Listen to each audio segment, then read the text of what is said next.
Hi everyone, today we're talking about Apple stock and talking about another correction. Now, before I get onto this video, I actually did one of these videos quite early in the year. It was about 3 months ago I made this video, and I said that we're probably set for an Apple correction at some point, and I got a lot of hate from that video. It is by far a video that I got, and well, I don't really get that much hate on the videos, but the Apple one that I did get, I got like loads of dislikes.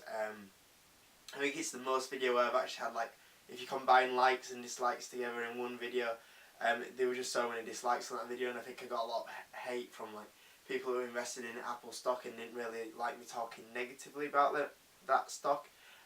But I just saw what was going on and I felt like that it was going to have a correction. And funny enough, it did have a correction. I called that one right.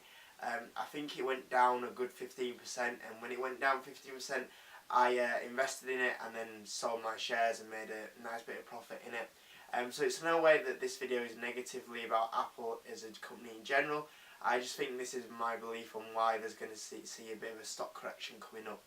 And I always like doing a couple of videos about the FANG stocks because it is, in my opinion, some of the most interesting stocks to be invested in right now. And I'm going to go through a couple of reasons why I'd just be wary if you're thinking of buying Apple shares right now. Like I say, Apple in long term, good company.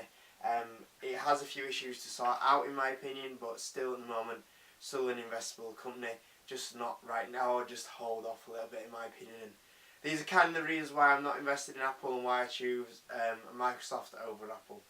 So Apple stock correction.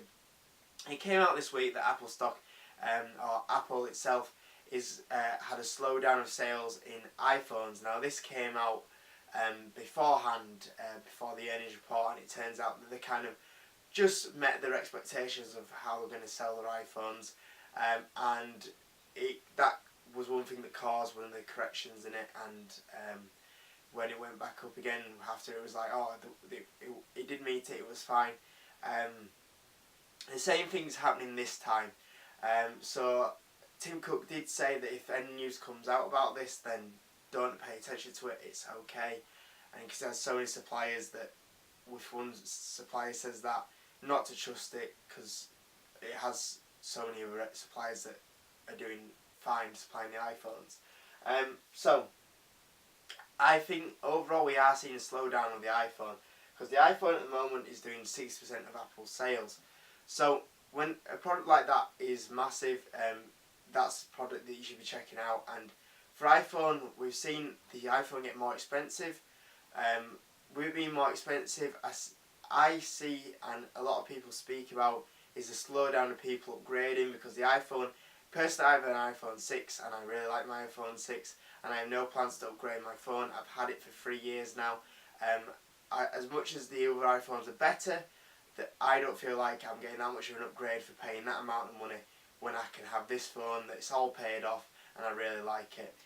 So from my point of view and other people's opinion that are saying the exact same thing, we've got a big slowdown of the Apple sales and a big slowdown of people upgrading. So when your number one product is not selling as much, it's a little bit worrying sign. Which is obviously number two, the slowdown of sales, which is causing a little bit of a problem.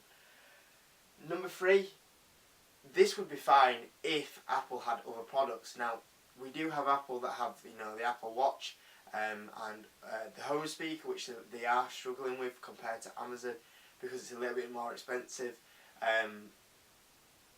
But the big problem is that I've felt this for the last 2 years, that Apple have been sitting on this money and they've upped the dividend, which is great, but at the end of the day, you're not upgrading them sales naturally. And Apple have failed to expand the company. We look at Facebook. Facebook have been purchasing Instagram, WhatsApp, which were two really big purchases. Google purchased YouTube, which is a really good purchase, and other areas that Google are going into. We've got Amazon that are purchasing new areas that are going into and expanding. So all these companies are going into new areas, expanding the company. Apple kind of have gone into areas, but they're not making a big chunk of the company up.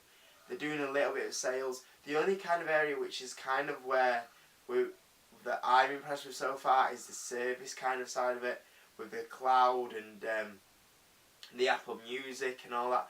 But and the Apple Pay, but that needs to get expanded. That's not going quick enough compared to the other companies.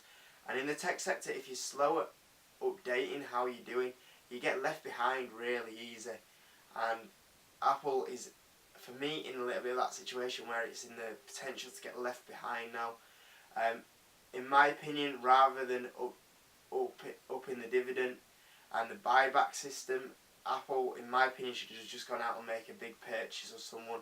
I think Spotify was one that they should have bought. I think potentially Netflix. How realistic that could have been, the deal, with probably a high valuation on it. Not sure, but Apple do sit on a lot of money, so I'm sure potentially it could have been a purchase for them. That sort of area would have been for me where Apple should have been going into, buying a big company like that, but they haven't. They've just sat there and just left it all go. And I think again, a little bit of danger being left behind, and we have the problem with the iPhone. But as it goes, I think Apple are a safe company with the amount of money that they make on the products. But I think when you look at the growth stocks, we're looking at Amazon, we're looking at Netflix, Google, they're not going to keep up in that category if they're not careful. And I think that they're going to get left behind where these growth stocks will come more appealing. So I'll put it out there. I think there could be a correction at some point. We'll see what happens. But guys, give the video a like. My next video I'll go through my stock watch list on my of stocks that I'm currently watching, and why I watch them all for this year. So guys, give the video a like, and I'll see you on the next video.